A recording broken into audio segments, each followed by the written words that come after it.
Et c'est un sujet très intéressant dont nous allons traiter maintenant en direct de la SCC Digital Week, l'Internet des objets connectés, notamment dans les transports. C'est absolument partout, on s'en rend presque plus compte et on va en parler avec Sébastien Gaz. Bonjour et bienvenue. Bonjour. Sébastien, directeur activité Connected Workspace et Innovation chez SCC. Vous voulez participer avec Sébastien, vous voulez lui poser des questions.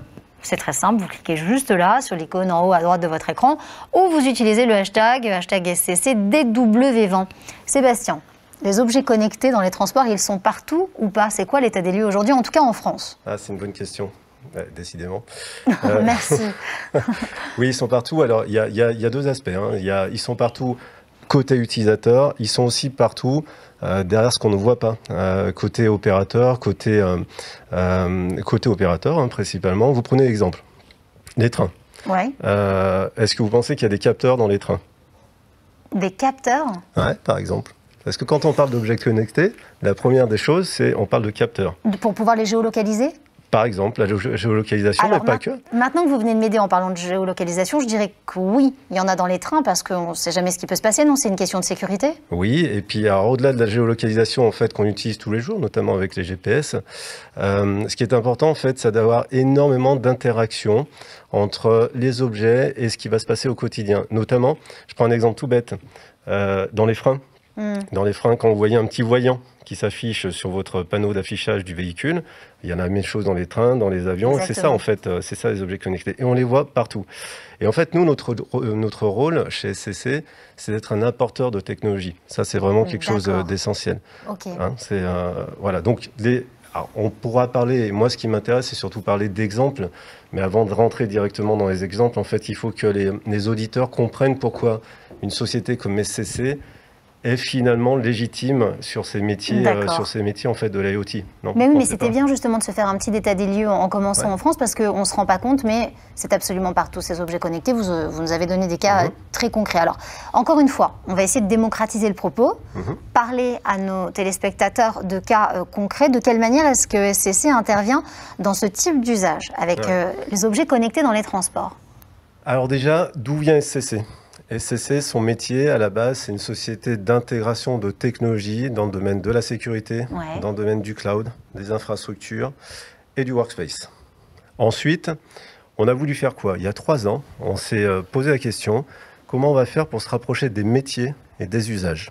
Et en fait, la meilleure façon de se rapprocher des métiers et des usages, c'est de parler en fait des capteurs, de parler en fait de tout ce qui va interagir entre la technologie et les utilisateurs. Et c'est comme ça qu'on a créé en fait cette activité autour de l'IoT et autour de l'intelligence artificielle. C'est ça la genèse de notre histoire. Après, c'est tellement vaste. On s'est posé la question, mais par quel bout on l'aborde? Et en fait, on a essayé de travailler sur de la verticalisation. On a beaucoup travaillé en fait sur des verticaux au niveau du transport, au niveau du parking, parce que c'est ce qui nous concerne au quotidien. Et on est très proche du domaine du public, des collectivités, des municipalités, de l'État. Et on a beaucoup travaillé avec eux sur la façon d'intégrer ces innovations dans les politiques environnementales, dans les politiques de transport, les nouveaux usages. D'ailleurs, on a gagné un très gros projet à la SNCF pour servir une politique autour des usages qui s'appelle le projet EMA chez eux, qui s'appelle Espace Multimodal Augmenté. Pardon, ça baisse. Voilà, et ça, c'est exactement dans ces logiques de faciliter pour nous, utilisateurs, l'adoption de nouveaux moyens autour du transport, autour du parking. On parle de bicyclette, on parle de trottinette. Voilà, ça c'est des exemples. On pourrait rentrer un petit peu dans le détail si vous le souhaitez. Alors je veux bien justement, Sébastien, qu'on rentre dans des détails, parce que quand vous parlez de transport ou de service, et là vous avez parlé notamment du service public, trottinette, vélo, on imagine à la location, voiture connectée, est-ce que vous vous êtes aussi penché sur autre type de transport privé aussi? En fait, à partir du moment où on réfléchit à la problématique, on va la réfléchir globalement.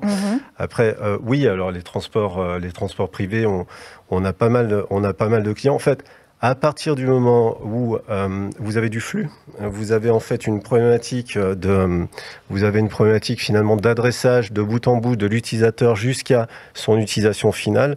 on peut intervenir, on peut amener la technologie en fait à ce niveau-là. En tant que facilitateur En tant que facilitateur, exactement. Je vous donne un exemple très, très concret. Hein. Quand vous décidez d'utiliser une application qui vous permet de géolocaliser une trottinette, à un moment donné, cette trottinette, ou un vélo, par exemple. Bien sûr. À un moment donné, entre le moment où vous allez prendre en fait votre équipement, hein, que ce soit un vélo ou une trottinette, et le moment où vous allez le poser pour pouvoir aller faire en fait ce que vous avez envie de faire, ça peut être un supermarché, il faut penser en fait à toute la chaîne. Et toute la chaîne, en fait, une société comme SCC, on s'en rend pas compte, mais notre métier au départ, c'est de travailler avec les DSI, avec les directions métiers, pour penser l'usage, pour réfléchir de quelle manière en fait la technologie va être capable d'apporter ce qu'on appelle un confort à l'utilisateur et de l'expérience utilisateur. Et là, on va graviter sur toutes les briques technologiques qu'on est capable de maîtriser. Ça commence par les composantes électroniques, ça continue en fait par les remontées des informations par les réseaux, c'est l'intégration en fait de solutions soit de edge computing, soit de cloud computing. L'enjeu étant, à la fin, c'est que l'utilisateur, quand on parle de facilitateur, c'est que la technologie l'aide à s'approprier les nouveaux usages. Voilà. Et c'est exactement ce qu'on a fait à la SNCF avec la mise en place d'outils et on va dire, d'un ensemble en fait d'équipements pour faciliter l'utilisation des abris à vélo, des parcs à vélo, des espaces de covoiturage pour les véhicules. C'est vraiment là où une société comme SCC apporte toute sa plus-value. Est-ce que vous travaillez déjà, Sébastien, chez SCC, sur l'Internet des objets connectés du futur, dans les transports aussi? C'est quoi le futur? Qu'est-ce que vous imaginez là-dedans?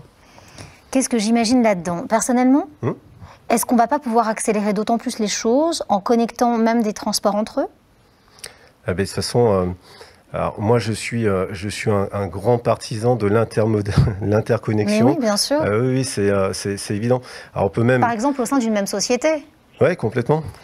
Et moi, je fais partie de ces partisans au-delà de l'IoT. Hein, je travaille beaucoup dans le domaine du workspace. Hein, ça fait partie aussi de mon activité. Moi, je reste convaincu que demain... Je diverge un petit peu de l'IoT, je reste convaincu que demain, notre PC de demain, ça sera une petite carte de crédit. Je suis convaincu qu'il y a de plus en plus de choses qui vont se passer directement dans le cloud et que sur cette petite carte de crédit, on va juste embarquer les éléments nécessaires à l'identification, à l'authentification, à la sécurité et où qu'on se situe, que ça soit dans l'espace de l'entreprise, que ça soit en situation de mobilité, dans les transports, à la maison, on va juste s'authentifier et on va accéder directement à des environnements virtuels qui soient dans le cloud ou qui soient stockés à un endroit qu'on n'imagine même pas.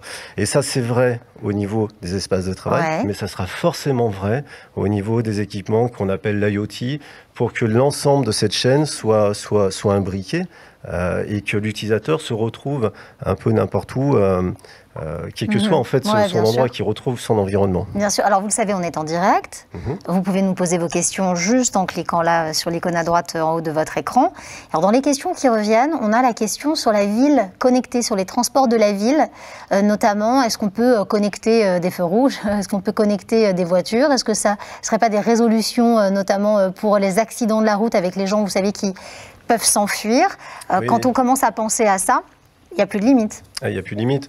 Alors, je pourrais même prendre un exemple, hein, parce que là, on touche à la fois à un atelier qu'on a eu ensemble aussi sur le edge computing et l'intelligence artificielle. Vous prenez les feux rouges, un exemple tout bête et qui est en train d'aboutir. On peut très bien imaginer une captation de flux temps réel sur la circulation. En fonction d'incidents, en fonction de flux de circulation, on peut gérer automatiquement les flux de circulation. Si on étend ça en fait sur une zone géographique, on a aussi la capacité d'interagir, de faire interagir les feux les uns avec les autres. Tout ça, ça va remonter dans le cloud. Et ensuite, on va appliquer un ensemble de traitements. Tout ça, c'est faisable aujourd'hui. Hein. Ce qu'il faut, c'est que derrière les infrastructures soient complètement en corrélation. La technologie est disponible. Par contre, derrière, ça nécessite des investissements au niveau des villes. Ça nécessite des politiques qui soient suivies aussi au niveau des villes. Donc, c'est une chaîne qui est en train de se mettre en place. Est-ce que ça pose pas aussi une question d'intégrité et de sécurité, avec notamment, je pense à la sécurité des données personnelles? De toute façon, aujourd'hui, il y a un terme. quoi qu'on fasse, quel que soit le sujet auquel on réfléchit, c'est GDPR. Est-ce que c'est GDPR compliant GDPR, RGPD, donc en français. GDPR ou RGPD, voilà. Là, et j'ai rajouté compliant en plus. Ah oui, compagnie. Jusqu'au bout. Donc, oui, non, la notion de sécurité, à la fois anti-effraction, et la notion, en fait, de, on va dire, sécurité individuelle, elle est au cœur de nos réflexions. Oui, c'est une évidence. On est obligé. 30 dernières secondes avant de finir, 20 dernières secondes même avant de finir cette émission avec vous. 3 éléments clés qu'il faudrait retenir pour les gens qui nous regardent, qui prouveraient qu'SCC est l'acteur idéal pour ce type de projet. Allez, 3, c'est pas facile. 3 mots. Expertise technologique. D'accord. Capacité à travailler sur l'industrialisation. Et une vraie corrélation entre l'expertise infrastructure et l'expertise métier. C'est parfait. Merci beaucoup Sébastien d'avoir été avec nous et d'avoir répondu à mes questions. Quant à vous, clients d'SCC, c'est votre moment. Tentez votre chance, répondez au quiz. On se retrouve juste après. À tout à l'heure.